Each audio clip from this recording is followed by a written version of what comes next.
All right, Shalom, Shalom. This is your brother Yarash Amath from the GMS Champaign, Illinois camp.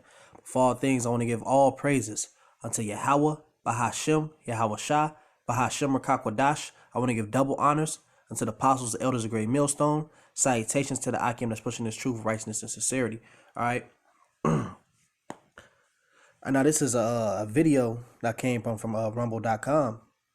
And as you're going to see, and you see Esau is revealing his wickedness, man. All right, Esau is letting you know who the devil is, man.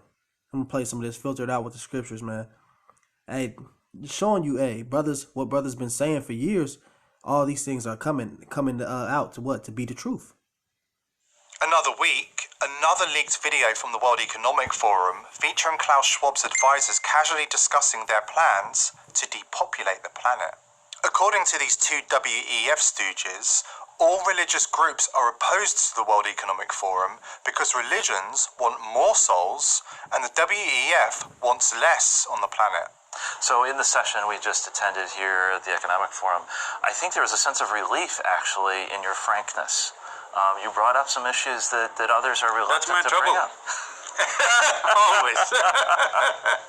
All the religious groups are against me because I'm talking about population. They want more souls. I want less on the planet. Let me grab this. This is the book of 2nd Esdras, chapter 2, verse 5. Nevertheless, as coming the tokens, behold, the day shall come, that they that which dwell upon the earth shall be taken in a great number, and the way of the truth shall be hidden, and the land shall be barren of faith. All right. This is the days, man.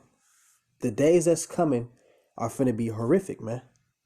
It's finna be all hell breaking loose. All right. These elites, all right, they have depopulation plans coming, man. All right. Well, where their goal is to what? Take out the mass majority of the whole population. All right. Starting with you so-called Negroes, Latinos, and Native Americans, who are the true biblical Israelites, right? These devils have extermination plan for you.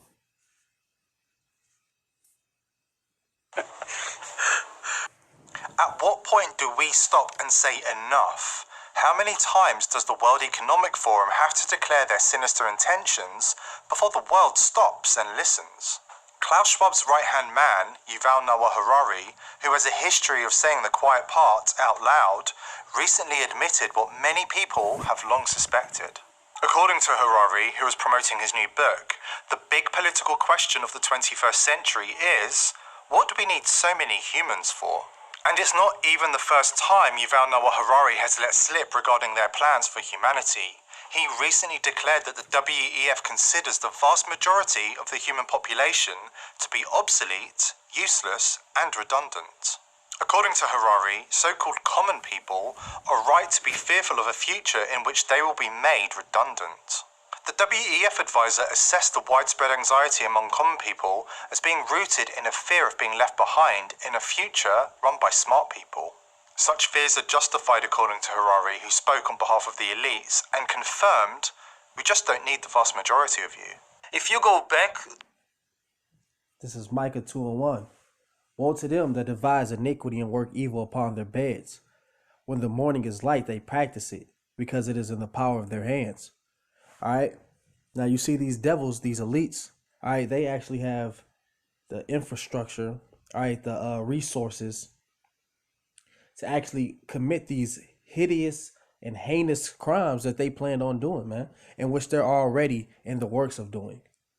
All right. These devils, man, this devil right here, man. All right. And all these elites. All right. They practice evil, man. Why? Because they are able to do so. All right. The Lord has created them to be the wicked, the so-called white race. To the middle of the 20th century. And it doesn't matter if you're in the United States with Roosevelt, or if you're in Germany with Hitler, or if you're in the USSR with Stalin, and you think about building the future, then your building materials are those millions of people who are working hard in the factories, in the farms, the soldiers in the... You need them. You don't have any kind of future without them. And now fast forward to the early 21st century, when we just don't need the vast majority of the population.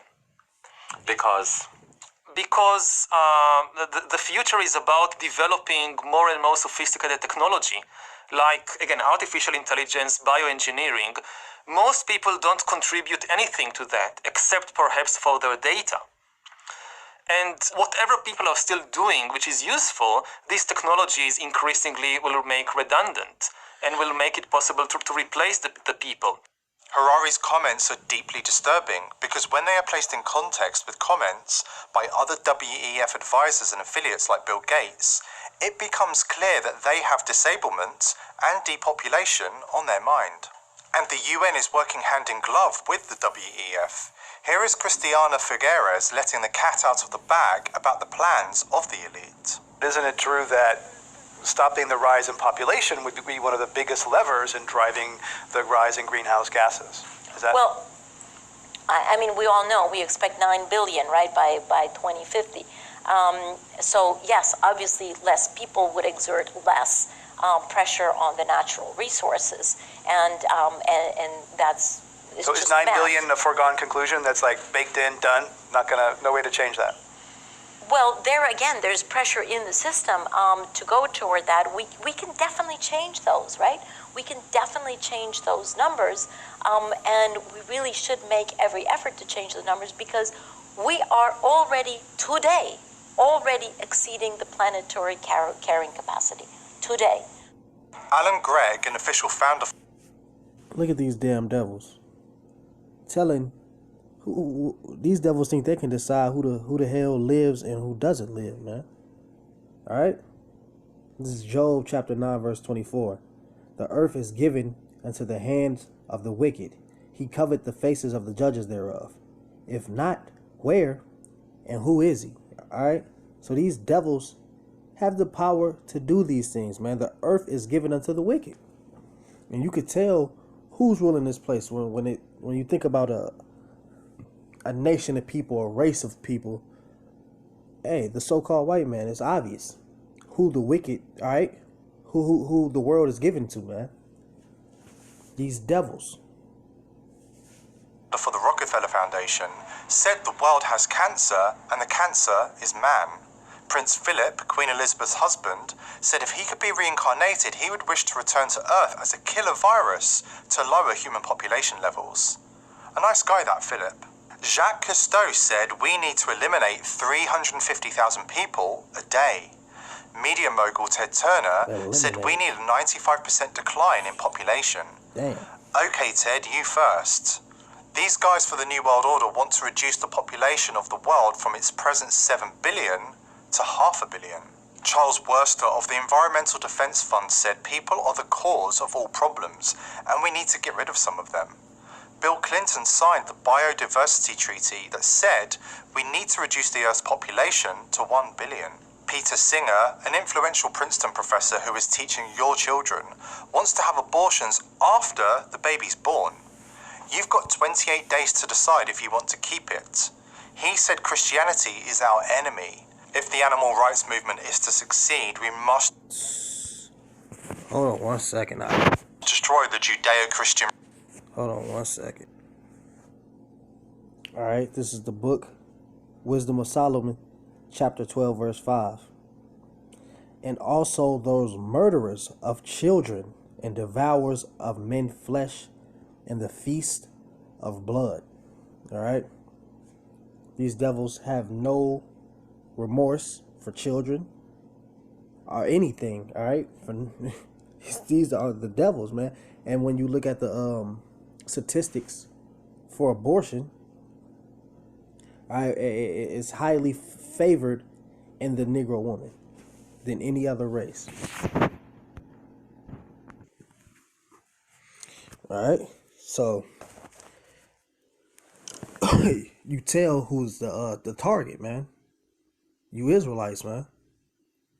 all this death and destruction, hey, is the main point is to get rid of the Israelites. Which, hey, this devil, the Lord ain't gonna let that happen. But that's this devil goal, man. In religion tradition, apparently animals have more rights than humans. Maybe that's why the powers that be. Alright, well, let me skip past this part because it's gonna mention the dragon juice. And I don't want to get my page struck. Pfizer Anderson Cooper 360. But this, Brought to you all by this dropping Pfizer. right here, ABC News are Nightline. athletes Brought to you by with the Pfizer. juice, man. Making a With the difference. juice. Brought to you by Pfizer. CNN Dropping, look. Tonight. Brought to you by Pfizer. Early Start. Brought to you by Pfizer. Friday night on Aaron Burnett Out Front. Brought to you by Pfizer. This week with George Stephanopoulos is brought to you by Pfizer. This weather report brought to you by Pfizer. Today's A little further. The body positivity movement promotes obese with new celebrities created to brainwash to you by Pfizer. What about here? the mainstream media, with new celebrities created to brainwash the children. Maybe that's why an insulin factory was blown up just in the nick of time to cause an insulin shortage when it's needed the most. I got us donuts. Those are so bad for you. Oh no, are they moldy? I mean, are they poisoned? Are you allergic? No, I'm just saying. You're judging my food choices based on a false standard of health again, aren't you? Guilty. Diet culture, fat phobia, and systems of oppression have created false hierarchies of food, and it shows up everywhere. For instance, harmful thought patterns like earning food through exercising, or that dessert is the reward for the punishment of eating vegetables. Remember that you do not need to earn food. We are all incorrectly taught from a young age that our size, and therefore the foods that we eat, are markers of our self-worth. Moralizing food can lead to harmful relationships with food and disordered eating. Instead of focusing on good and bad choices, try to approach food with neutrality in mind. The only foods... Now, how stupid does that shit sound? Alright, let's try to approach food with neutrality in mind. What does that even mean, for one? You know? But like, you know, it just doesn't matter what you eat. It's all good. It's all good. This is stupidity, man. So this is, I'm going to get Ecclesiastes 10:6. Folly is set in great dignity, all right? So foolishness is set in great dignity, man. That's stupidity, man. And for us to be so highly shalakia, word twisting, technologically advanced, all right, civilization, how are we still going through this type of stupidity, man? All right, it says, in the rich sit in low place, all right? And look at our people. We are the rich because thou art rich. Because why? Because the kingdom of heaven is for us. But look at these people, man. Look at our people, though. Sit in a low place, man. This is stupid. All right, but this is Esau's doctrine. This is Esau's indoctrination. This is what Esau pushes. Foods that are bad for you are foods that contain allergens, poisons, and contaminants. Or food that is spoiled or is otherwise inedible. Eat without guilt, regardless of what society says. Smarter in second. Of course, the mainstream has been corralled into a mass formation psychosis, and they will refuse to listen to you if you try and speak sense to them about any of these issues. According to the mainstream in 2020, obesity is healthy, the vaccines are not causing people to keel over and die, and abortion is love. George. Shalakia, I might have to cut that out somehow. I'm gonna come back. All right, so with that, I'm gonna give all praises to Yahweh Ba'ashem Yahweh Shah. All right, Ba'ashem Rakakwadash. Till next time, Shalom.